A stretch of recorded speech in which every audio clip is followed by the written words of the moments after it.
নমস্কার বন্ধুরা, আমি রূপম তোমাদের জন্য নিয়ে চলে এসেছি আজকের একটা নতুন গল্প, অ্যাকশন স্টোরি। গল্পের নাম হলো আলোকের প্রতিশোধ। গল্পটা শুরু করতে চলেছি, মন দিয়ে শুনতে থাকো। গল্পটা শুরু করছি। রাত গভীর, নিস্তব্ধতার মাঝে ভেসে আসছিল দূরে কুকুরের ডাক। শহরে উপস্থিত এক পরিত্যক্ত গুদামে দাঁড়িয়েছিল আলো। তার চোখে ছিল অগ্নিশিখার মতো জ্বলন্ত প্রতিজ্ঞা। আজ সে শেষ করবে সেই কাজ যা শুরু করেছিল 5 বছর আগে। 5 বছর আগে এই শহরে এক ভয়ঙ্কর চক্র তার পরিবারকে ধ্বংস করেছিল। বাবা মাকে খুন করা হয়েছিল নির্মমভাবে। ছোট ভাইটাকে কিডন্যাপ করেছিল Kuwait mafia Sumit Basu. Police কিছুই করতে পারেনি, কারণ সুমিতের হাত ছিল লম্বা, প্রভাব ছিল অসীম। কিন্তু আজ আলোক ফিরেছে। সে শুধু প্রতিশোধ নিতে আসেনি, সে এসেছে ন্যায় বিচারের দাবিতে। আলোক ধীরে ধীরে এগিয়ে গেল পরিত্যক্ত গুদামের দরজার দিকে। তার হাতে ধরা ছিল শক্ত করে একটা পিস্তল, সাইলেন্সার লাগানো। কিন্তু সে জানতো শুধুমাত্র অস্ত্র দিয়ে এই যুদ্ধে জেতা যাবে না। তাকে ঠান্ডা মাথায় কৌশল খাটাতে হবে।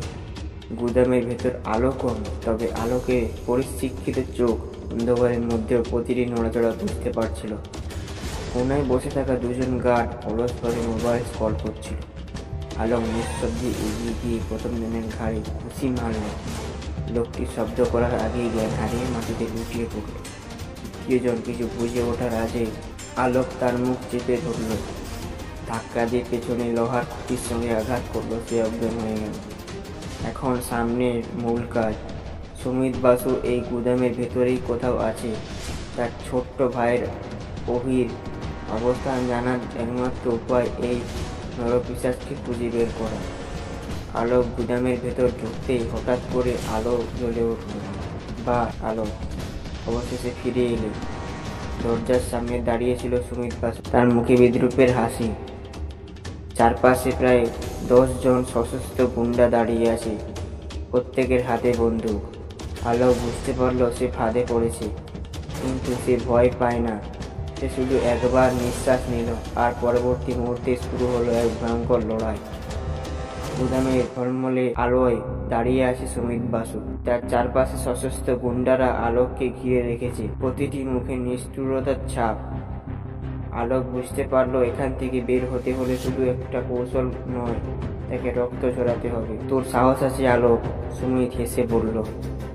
তোর ভাইকে বাঁচাতে এসেছিলি, সে তো আমার চিন্ময়। আলোক কোনো উত্তর দিল না। তার চোখ সুমিতের পাশের ঘরের দিকে গেল, যেখানে দরজার ফাঁক দিয়ে কিছুটা আলো বেরিয়ে আসছিল। সম্ভবত ওখানেই কবিকে আটকে রেখেছে ওরা। গুন্ডাদের একজন বন্দুক তুলতে আলোক বিদ্যুতের গতিতে একপাশে গড়িয়ে গেল। একই সঙ্গে তার কোমর থেকে ছোট্ট ছুরিটি বের করে সামনে থাকা দুজনের হাতে আঘাত করলো। তাদের বন্দুক মাটিতে পড়ে গেল, আর আলোক লাফ দিয়ে একটির দিকে ঝাঁপিয়ে পড়ল। ঠাস ঠাস করে প্রথম গুলি গিয়ে লাগলো সামনের এক গুন্ডার কাঁধে। বাকি সবাই হকচকিয়ে গেল। এই সুযোগে আলোক গুদামের এক বিড়ালের আড়ালে আশ্রয় নিল। গুলির শব্দে পুরো গুদাম কেঁপে উঠল। সুমিত চিৎকার করে বলল, একটা শালাকে ছাড়িস। গুন্ডারা চারপাশ থেকে আক্রমণ চালাতে শুরু করলো, কিন্তু আলো দ্রুততার সঙ্গে পাল্টা গুলি ছুড়ল। দুইজনে সঙ্গে সঙ্গে পড়ে গেল। একজনের হাত থেকে রক্ত ফেটে চড়তে লাগলো, কিন্তু শত্রুদের সংখ্যা বেশি আর তার কাছে গুলির মজুদ সীমিত। এখানে একটা উপায় বের করতে হবে। আলোক বুঝতে পারলো এভাবে চললে সে টিকে থাকতে পারবে না। তার একমাত্র লক্ষ্য সুমিতকে ধরে অভির অবস্থান থেকে বের করা। সে দ্রুত পায়ের একটা কাঠের বাক্সের উপর লাফ দিল, তারপর বাতাসের মতো গতিতে ছাদ ধরে দোল খেয়ে এক লাফে সুমিতের সামনে গিয়ে ভাবলি তুই হয়তো এত সহজে বেঁচে যাবি। আলোকের চোখ ধাঁধিয়ে গেল। তার কানের কাছে তখনও বিস্ফোরণ প্রতিধ্বনি বাজছে, কিন্তু হঠাৎই তার পেছন থেকে কে গুলির নল তাক করলো। তুই ভাবিস সবকিছু তোর নিয়ন্ত্রণে? পরিচিত গলা, খুবই পরিচিত।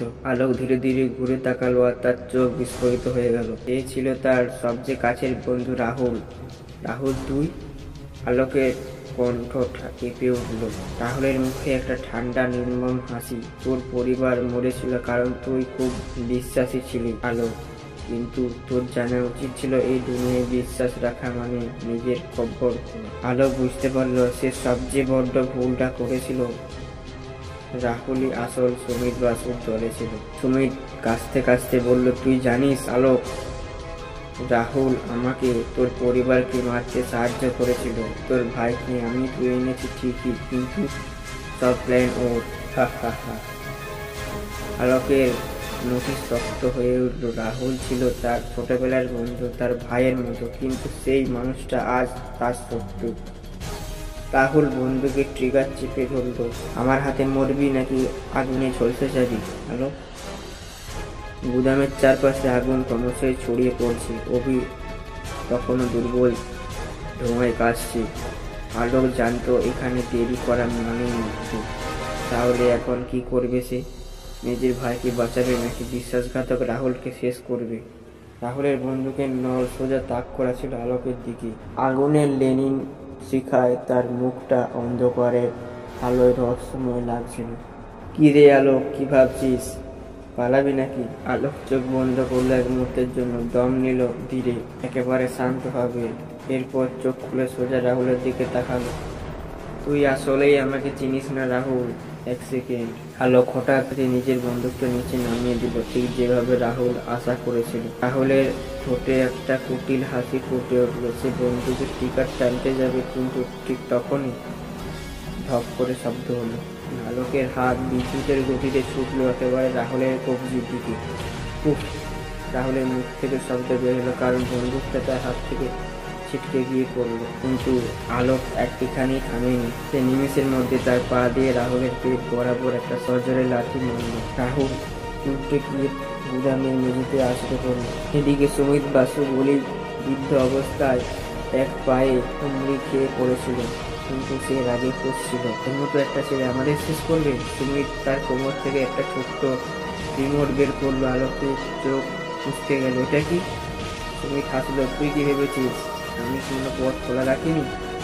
এই গোটা গোদামে বোমা বসানো আছে, আর আমি ক্লিক করে শব্দ হলো। সুমিত বোতাম টিপে দিল। একটা উচ্চ কম্পন ধরনের শব্দ চারপাশে ছড়িয়ে পড়ল। গোদাম ধ্বংস হওয়ার জন্য এখন মাত্র 30 সেকেন্ড বাকি। আলোকের মাথায় হাজারটা চিন্তা ঘুরে গেল। এখন কি করবে? রাহুলকে শেষ করবে? অভিকে নিয়ে পালানোর পথ খুঁজবে? সুমিত কি বাধা দেবে? আলোক সিদ্ধান্ত নিল ঝুঁকি নিতে হবে। কিন্তু সে রাহুলের দিকে তাকিয়ে বলল, আজকে বিশ্বাসঘাতকরা টিকবে না। আর ঠিক তখনই সে এমন কিছু করলো যা সবাইকে অবাক করে দিল। গুদামের চারপাশে আগুন লেনিহান শিখার মতো ছড়িয়ে পড়ছে। বিস্ফোরণের জন্য আর মাত্র 25 সেকেন্ড বাকি। রাহুল মাটিতে পড়ে কাতরাচ্ছিল। সুমিত রিমোট হাতে দাঁড়িয়েছিল, আর ওই ধোঁয়ায় কাশতে কাশতে নিস্তেজ হয়ে পড়ছিল। আলোকের হাতে সময় নেই। সে দ্রুত সিদ্ধান্ত নিল তাকে এমন কিছু করতে হবে যা সবাইকে চমকে দেবে। ঠিক তখনই সে একটা দৌড় দিল, কিন্তু রাহুলের দিকে নয়। সে সোজা সুমিত বাসুর দিকে ঝাঁপিয়ে পড়ল। কি? সুমিত হতভম্ব হয়ে গেল। বোতামটা আরেকবার টিপতে যাবে, কিন্তু তখনই আলোক তার হাত থেকে এক ঝটকায় রিমোটটা ছিনিয়ে নিল। কিন্তু এখানেই চমক শেষ নয়। সুমিত হঠাৎ করে একটা ছুরি বের করলো, আলোকের পেটে বসিয়ে দিল। উফ! আলোক ব্যথায় দুলে উঠলো, কিন্তু সে নিজেকে ধরে রাখলো। সে হাতে পেট চেপে ধরলো কতটা, আর অন্য হাতে শক্ত করে রিমোট ধরে ফেললো। ততক্ষণে রাহুল ধীরে ধীরে উঠে দাঁড়িয়েছে, তার চোখে ভয় আর সন্দেহের মিশ্রণ। আলোক ধীরে ধীরে বলল, এটা শেষ। হা হা হা। তুই কিছুই শেষ করতে পারবি না। সুমিত দাঁতে দাঁত চেপে হাসলো। কিন্তু আলোক এইবার একটা রহস্য পান করলো যা সবাইকে স্তব্ধ করে দিল। তুই কি জানিস সুমিত, তোর এই রিমোটটা নকল? কি? আলোক তার হাতে রিমোটটা ছুঁড়ে মারলো এক পাশে, আর সেখান থেকে একটা শব্দ ভেসে এলো। সুমিত অবাক, রাহুল হতভম্ব। আলোক হাসলো। তুই যখন এই ফাঁদ পাচ্ছিলি, ঠিক আমি তখনই তোর সিকিউরিটি ভেঙে আসল রিমোটের ফিজিক্যালি ব্লক করে দিয়েছি। তোর সব প্ল্যান এখন ব্যর্থ। না। রেগে উন্মাদ হয়ে সুমিত আবার ছুরি চালাতে যাবে, কিন্তু ঠাস করে শব্দ হলো। আলোক এক ঘুষিতে তাকে মাটিতে ফেলে দিল। এদিকে রাহুল পেছন থেকে একটা বন্দুক তুলেছে, কিন্তু এবার অভি দুর্বল কণ্ঠে বলল, দাদা সাবধান। আলোক বিদ্যুতের গতিতে এক পাশে ঝাঁপ দিল, আর ঠিক তখনই বুম করে একটা শব্দ হলো। একটা বন্দুকের গুলি ছুটলো, কিন্তু সেটা রাহুলের বুকে ফুটো করে বেরিয়ে গেল। সুমিত তার শেষ মুহূর্তে বন্দুকের গুলি তুলেছিল, কিন্তু গুলি ভুল করে রাহুলের গায়ে লেগে গেল। রাহুল ধপ করে মাটিতে পড়ে গেল, চোখে অবিশ্বাসের ছাপ। না, এটা তো আমার হওয়ার কথা ছিল না। তার হাত ঢিলে হয়ে গেল আর নিস্তেজ হয়ে গেল শরীর। বিশ্বাসঘাতক রাহুল শেষ। এদিকে পুলিশ সাইরেন্সের শব্দ শোনা যাচ্ছিল বাইরে। আলোক অভিকে নিয়ে দ্রুত গুদামের বাইরে ছুটে গেল, আর পেছনে পড়ে রইল আগুনের লেনিন শিখার মধ্যে পড়তে থাকা সুমিত বাসু। গুড়ুম করে একটা বিস্ফোরণ, আর সব শেষ।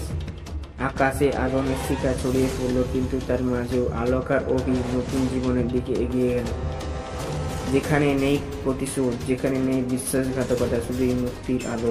তো বন্ধুরা, গল্পটা কেমন লাগলো অবশ্যই বলবে। কালকে নেক্সট পার্টটা আসবে ঠিক সন্ধ্যে 7টার সময়। তো তোমাদের সঙ্গে তখন দেখা করছি। আজকের মধ্যে এইটুকুই। ধন্যবাদ।